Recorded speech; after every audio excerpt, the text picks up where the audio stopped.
Assalamualaikum warahmatullahi wabarakatuh. Teman-teman, kembali lagi di channel YouTube saya, Khairun Imam.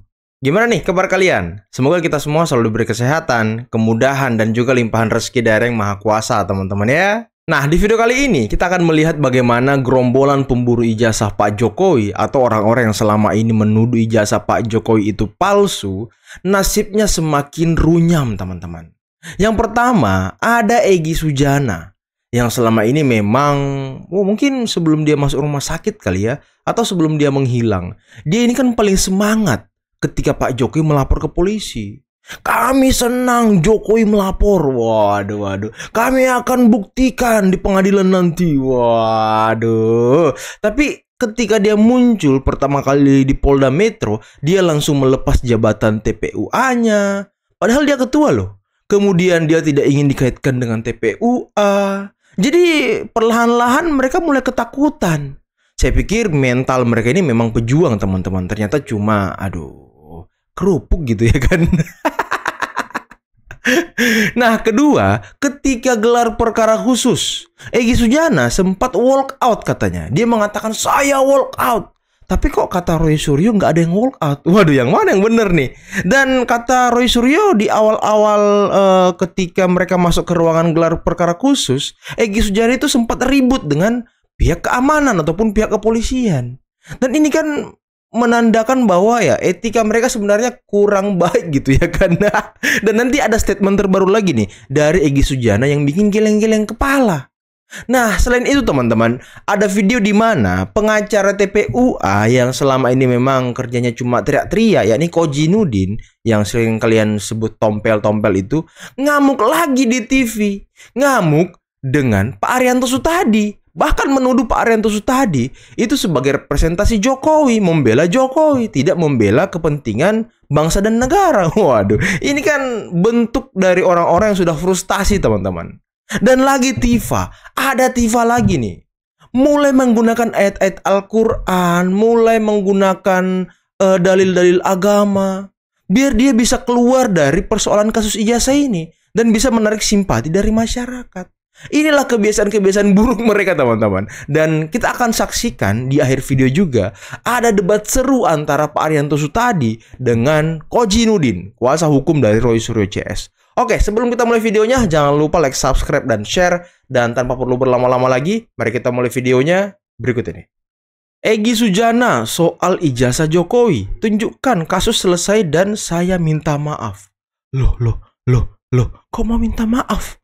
Apakah Egy Sujana sedang ngemis gitu ke Pak Jokowi? Pak, tunjukkan Pak ijazahnya, Pak. Kalau Bapak tunjukkan udah case close, Pak, kasus selesai. Dan saya minta maaf, Pak. Dan Bapak cabut aja laporannya di Polda Metro biar tidak dipenjara kami, Pak. Mungkin kayak gitu ya ilustrasinya, teman-teman ya. Saya ingin sampaikan kepada siapapun yang merasa ditekan karena menyuarakan kebenaran. Waduh. Ini bukan tentang saya, ini tentang kita. Tapi saya tahu saya Lu aja berdiri kali, di sisi yang gua benar. Sebagaimana yang disampaikan oleh Allah Subhanahu wa taala, difirmankan dalam Quran surat At-Taubah ayat 40. Luar biasa. Janganlah kamu bersedih, sesungguhnya Allah bersama kita. Tapi kebenaran selalu bersama mereka yang jujur. Ketika suara nurani dibungkam, maka suara langit akan menghentikan. Waduh. Ayat yang dibacakan Tifa tadi, teman-teman ya, sepertinya sangat cocok jika itu dibacakan oleh Pak Jokowi untuk diri Pak Jokowi sendiri. Ya kan? Karena Pak Jokowi selama ini yang difitnah, yang direndahkan, yang dicari-cari terus kesalahannya, yang diganggu keluarganya, yang terus dirongrong pribadinya. Sepertinya ya udah Tifa, itu ayat paling cocok untuk Pak Jokowi, bukan untuk Anda yang sebentar lagi masuk bui. Saya berdasarkan data-data yang ada itu ya, dan berdasarkan pengetahuan saya juga itu, pengetahuan intelijen saya. Selama saya jadi polisi kan punya pengalaman ya, bahwa konflik itu pasti ada sebabnya.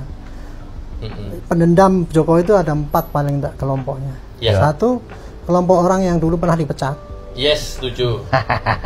Yang kedua, kelompok orang yang partainya ataupun kelompoknya dibubarkan oleh Pak Jokowi. Oh ya, HTI kah? Organisasi yang dibubarkan. Ya. tahulah kira-kira siapa itu. Iya. Pokoknya Coach Jinudin. gampangan itu. Iya. Terus kelompok yang kalah partainya atau kalah pilpresnya kemarin. Kalah pilpres kemarin. Kalah ya, pilpres. Walaupun 14%, kalah partainya, 24%. terus saya nggak sebut, pokoknya yang kalah itu pasti dendam. Ya. Yang terakhir kelompok asing. Kelompok asing itu dari Amerika ataupun dari Eropa. Karena apa? Kepentingan ekonomi Amerika kan Terganggu. diganggu oleh Pak Jokowi dengan adanya Freeport dan sebagainya. Hilirisasi. Pasti dia dendam. Dia sebagai adik kuasa, dia pasti akan pakai war by proxy. Iya. Nah, inilah yang juga selalu diingatkan oleh Pak Prabowo ya. Hati-hati terhadap proksi asing. Hati-hati terhadap adu domba asing dan politik divide et impera, teman-teman. Politik adu domba yang membuat sebuah bangsa, contoh di Timur Tengah, perang saudara semuanya loh. Dan itu adalah politik divide et impera. Jadi kita jangan mau diadu domba nih, jangan mau berantem satu sama lain. Nah, Roy Suryo CS sudah melakukan itu. Dan pertanyaannya, apakah mereka dibiayai oleh asing? Karena nggak mungkin mereka ini, Roy Suryo dan Rismond bersatu. Padahal beberapa tahun sebelumnya ketika kasus Vina Cirebon kalau nggak salah, mereka ini berantem keras satu sama lain loh. Saling merendahkan, saling menyalahkan. Tapi kok sekarang bersatu? Ya, kalau nggak ada angin, nggak ada hujan, nggak ada duit gitu ya kan, nggak mungkin mereka mau bersatu, teman-teman. Kalau nggak ada project, nggak mungkin mereka mau bersatu ya kan. Itu aja logikanya. Jadi intinya Beliau juga nggak punya argumen untuk menyangkal. Gitu. jadi artinya begini ya kan, apa yang dikatakan itu dengan Roy Suryo sendiri mengatakan. Tadi kan di Perkap, sebenarnya pasal 41 KUHP itu kan mengatakan untuk novum baru dibuka lagi tuh gelar perkara yang sudah dilaksanakan. Saya berpatokan dari situ. Ya, apalagi Pak Roy Suryo pada saat itu juga mengatakan pada TV yang lain itu, saya punya nih, ditunjukkan, baru dia main wayang. Kan mungkin gitu. mau disimpan dulu kali Bang buat persidangan. Nah, bagaimana Bang. bisa di saat itulah di Barreskrim itulah mestinya ditunjukkan. Kalau itu ditunjukkan, saya berharap pada saat itu dia membawa ijazah asli yang dikatakan punya Pronojiwol dan sebagainya.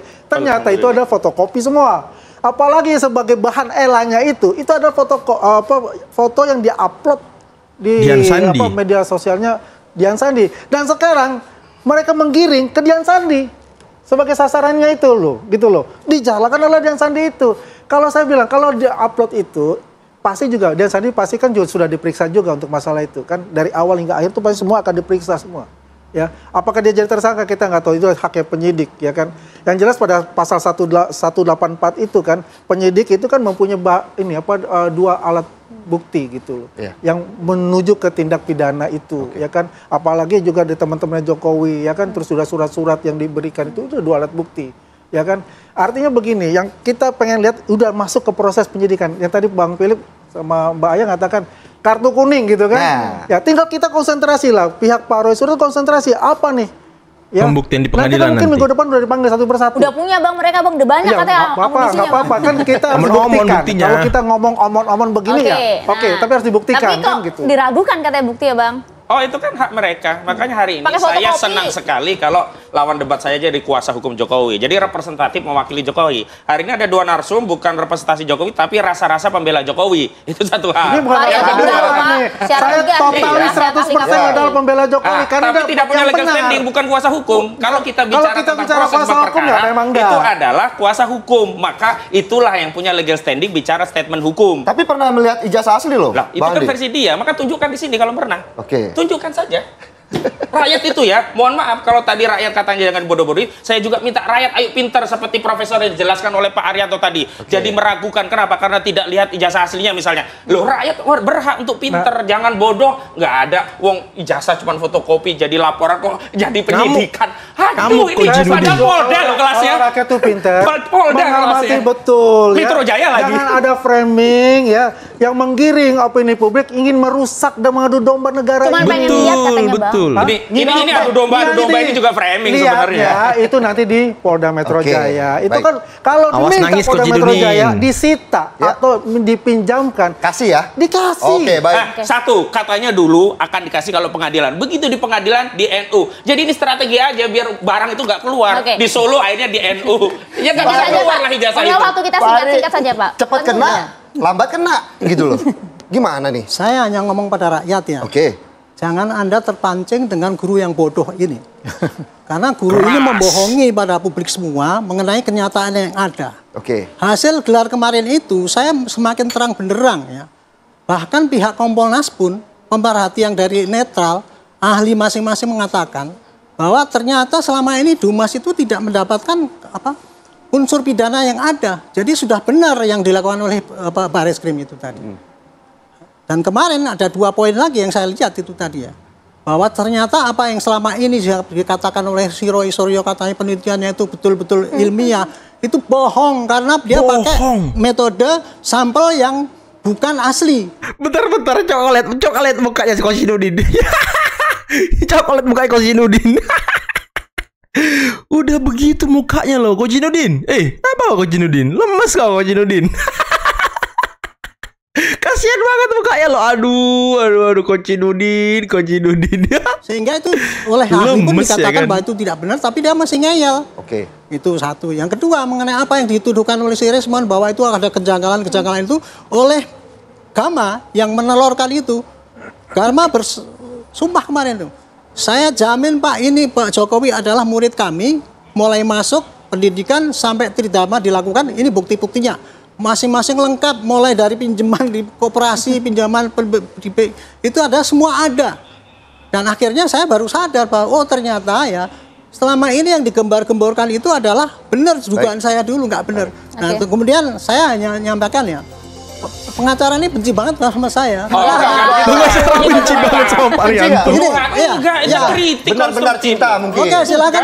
Kita kritik fokus kepada objeknya. Kalau serang pribadi, mohon maaf, setiap orang punya hak untuk membela diri. Karena saya dulu yang mengatakan. Jangan mengulangi kesalahan di Garuda lagi, Pak. Mohon maaf, Bapak. Tunggu. Saya yang pertama kali mengatakan bahwa laporan yang ada di Polda Metro itu bukan hanya sekedar pencemaran, tapi ujaran kebencian. Itulah yang dia nggak suka karena itu. Makanya dia memberikan. Tapi lagi-lagi jangan disukai. Waduh, panas teman-teman ya. Rupanya Kozinudin sangat anti dan benci kepada Pak Arianto. Aduh Kozinudin, kasihan banget Anda ini ya. Aduh, rupanya. Karena Pak Arianto selalu membuka sebuah fakta kebenaran, makanya Kozinudin tidak suka. Karena narasi-narasi liarnya dibantah terus oleh Pak Arianto tadi. Bahkan Kozinudin mengatakan ya Pak Arianto ini representasi Pak Jokowi, pembela Pak Jokowi. Waduh. Saya sebenarnya udah kontak dengan ahli digital forensik dari Amerika. Dr. Rismon udah kontak dengan Jepang. Dr. Tifa juga udah dapat. Intinya adalah mereka siap bantu. Waduh. Mereka siap bantu katanya. Digital forensik Amerika, Jepang. Ya untuk apa coba? Saya kasih tahu ya. Roy Suryo, Rismon, Tifa, ahli dari Pak Jokowi yakni Joshua Sinambela, itu yang kontak dia dari perusahaan-perusahaan luar negeri untuk melakukan digital forensik. Nah, di negara kita itu banyak ahli digital forensik yang menjadi yang menjadi incaran dari perusahaan-perusahaan luar negeri. Tapi kok Anda malah mencari digital forensik dari luar negeri? Aduh, nggak nyambung Anda emang ini. Aduh, meragukan SDM dalam negeri. Karena Anda kalah dalam debat di Bareskrim kemarin, makanya Anda tidak senang dengan Joshua Sinambela ya kan? Mendatangi KPUD Provinsi DKI Jakarta. Ya kan? Buat apa Ibu?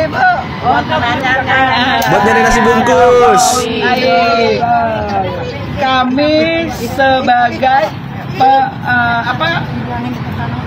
apa tuh Bu? Apa tuh? Selalu membersamai TPUA. Kami ngambil yang ujung-ujung aja deh, gitu ya. Bahwa kami mau mendatangi KPU daerah Provinsi DKI Jakarta untuk melihat dokumen dari Bapak Jokowi pada saat Bapak Jokowi menjadi gubernur DKI. Ya kan? Siapa tahu dari kehadiran kita untuk bersilaturahim ke dalam KPU, kita bisa mendapatkan ya data-data lah. Betul Ibu ya? Betul. Seperti Pak Taufik yang di Surakarta yang menyatakan bahwa data Pak Jokowi di KPU di Surakarta. Jadi tanggal 11 ya, tapi sudah hampir jam 12, berarti tanggal 12 Juli 2025 kami bersama kuasa hukum yaitu Dr. Farhad Abbas bersama tim resmi melaporkan Ngapain tuh yang kacamata yang itu tuh? Ngapain dia tuh? Itu yang pendek sampai Roysuryo itu ngapain dia? Kemudian Udah laku belum tanahnya? Dan Bambang Suryadi Bitor. Nah, tuduhan yang kita sangkakan adalah penyebaran berita bohong, kemudian pencemaran nama baik, dan unsur pemerasan. Nah, tentunya langkah ini kami lakukan karena sangat terpaksa sekali. Karena saya orang yang sangat didolimi, difitnah, padahal kami tidak tahu menau, dituduh mencetak ijazahnya Jokowi. Padahal kalau kita berpikir secara waras bahwa ijazah Jokowi sudah dijelaskan oleh lembaga yang mengeluarkan ijazah yaitu UGM, dinyatakan asli, kemudian dijelaskan oleh teman-teman kuliahnya ya, masih bisa senyum Roysuryo ya kan, kemudian dijelaskan 2 kali oleh Bareskrim Polri asli, tapi masih ngotot menuduh bahwa ijazah Jokowi palsu dan dibuat oleh Profesor Paiman. Nah, ini menghancurkan karakter dan nama baik saya, bahkan karir saya jadi terganggu. Oleh karena itu, dengan terpaksa saya melakukan langkah hukum agar orang-orang yang asal tuduh orang-orang jahat ini segera mendapatkan ganjaran dan ditangkap oleh polisi, proses hukum dan dihukum. Semoga Pak, kita doakan semoga Roysuryo CS, Bitor, Rismond, Tifa, Egy Sujana, Rizal Fadila, Kurnia, Sentana, yang 2 orang itu yang agak gempal-gempal tuh sama yang agak orang-orang tua tuh, semoga semuanya diringkus sama polisi. Karena ya mereka ini satu kesatuan, mereka ini apa ya, sekelompok orang yang mungkin dibayar oleh oknum-oknum tertentu ya, mungkin saja ya kan, karena nggak mungkin orang-orang ini bersatu sangat kekeh, sangat percaya diri, menuduh, merongrong, mengganggu kehidupan Pak Jokowi sampai detik ini. Ya seperti yang dijelaskan Pak Arianto tadi, ada 4 kelompok katanya yang ya membenci Pak Jokowi. Dan kita sudah dengarkan tadi, dan yang paling terakhir nih, yang paling bahaya teman-teman, proksi asing. Karena kan memang Pak Jokowi ini mengganggu ekonomi Eropa dan Amerika dengan kebijakan hilirisasinya. Ya kan Pak Jokowi dulu sempat digugat oleh Uni Eropa, pokoknya Pak Jokowi ini banyak perlawanan teman-teman ketika ingin melakukan hilirisasi. Apalagi ketika ingin mengambil blok Rokan, Freeport, dan lain sebagainya. Kata Pak Jokowi, beliau kan dibisiki sama orang-orang tertentu, oknum-oknum tertentu, hati-hati Pak. Nah, ini kan sebuah warning bahwa banyak kepentingan di situ. Dan Pak Jokowi mau menabrak kepentingan itu demi kepentingan bangsa dan negara. Bayangkan teman-teman, saham kita di Freeport sudah mayoritas loh. 50 berapa persen, apa sudah 60% gitu sekarang. Nah, ini kan sebuah gebrakan yang sangat luar biasa. Kita yang punya emas dikeruk oleh asing, ya emasnya dikirim ke negara mereka. Padahal itu emas kita loh, dikeruk di negara kita. Dan sekarang ya itu sudah dihilirisasi juga oleh Pak Jokowi. Ya, dan ada perusahaannya kan itu, yang Freeport di Gresik kalau nggak salah, untuk mengolah emas-emas itu. Nah, inilah yang diharapkan oleh Pak Jokowi. Semua kekayaan bangsa kita itu dikelola oleh kita sendiri. Dan ini juga cita-cita dari founding father kita. Seluruh kekayaan bangsa ini harusnya dikelola oleh masyarakat Indonesia, jangan sampai dikelola oleh asing. Makanya kan Pak Jokowi merebut semua kayak blok Rokan. Waduh, itu pertaruhannya sangat luar biasa teman-teman. Pak Jokowi pastinya banyak mendapatkan warning, mungkin sedikit ancaman, ataupun mungkin bahasa-bahasa menekan. Karena ya Pak Jokowi kalau kita lihat badannya kecil, kurus, tapi nyalinya wah, jangan dilawan teman-teman. Sama seperti kata Bahlil waktu pidato di IPDN. Pak Jokowi ini kurus kecil tapi nyalinya ya jangan ditanya. Demi bangsa dan negara beliau ini mau melakukan apapun teman-teman. Sampai-sampai sekarang beliau menjadi sasaran empuk, sasaran tembak dari para gerombolan pembenci. Mas Gibran juga mengatakan ya nggak apa-apa saya diserang, Bapak Jokowi diserang. Yang penting jangan menyerang Pak Prabowo. Ya karena wakil presiden ini, Mas Gibran ini sudah paham posisinya bahwa beliau ini adalah tameng bagi presiden. Biar Pak Prabowo ini tidak terganggu dengan isu-isu murahan, terganggu dengan isu-isu yang nggak jelas. Biar Pak Prabowo bisa fokus untuk bekerja, memajukan bangsa dan negara, memajukan SDM bangsa kita teman-teman. Nah, inilah yang sekarang yang digodok oleh pemerintah. Jadi ya hati-hati dengan proksi asing, hati-hati dengan divide et impera. Dan tadi Pak Arianto tadi debatnya dengan Koji Nudin memang sangat intens, sangat alot. Karena memang ya Pak Arianto ini selalu menjadi garda terdepan dalam menangkal narasi-narasi liar yang selalu memberikan pikiran-pikiran positif kepada masyarakat. Karena kan framing-framing jahat dari gerombolan pembenci ini ya hanya bisa ditangkis oleh beliau-beliau itu, kayak Pak Arianto, kayak Bung Pitra, ya pokoknya orang-orang yang ahli hukum lah, Deo Lipa, kuasa hukum Pak Jokowi. Jadi orang yang paham, mengerti, nah mereka yang paling cocok untuk menangkal narasi sesat, narasi liar gerombolan pembenci ini, agar masyarakat tidak mudah teracuni. Karena ya dari lapisan masyarakat paling bawah sampai paling atas itu bisa terpengaruh loh dari framing-framing gerombolan pembenci ini. Karena dengan menggunakan bahasa-bahasa IT tingkat tinggi, jadi orang itu kayak, oh iya ya, benar juga ya. Ya padahal nggak nyambung. Apalagi tadi dengan tegas Pak Arianto mengatakan penelitian-penelitian Roy Suryo ini adalah ya membohongi masyarakat gitu. Dan Pak Arianto ketika gelar perkara khusus, beliau baru sadar, oh ternyata penelitian ini nol besar.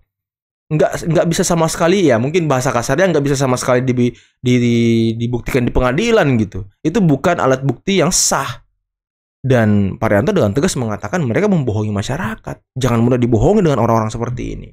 Oke teman-teman, mungkin cukup sekian dulu video kali ini. Jangan lupa like, subscribe, dan share videonya. Akhir kata, billahi taufiq wal hidayah. Wassalamualaikum warahmatullahi wabarakatuh. Bye-bye.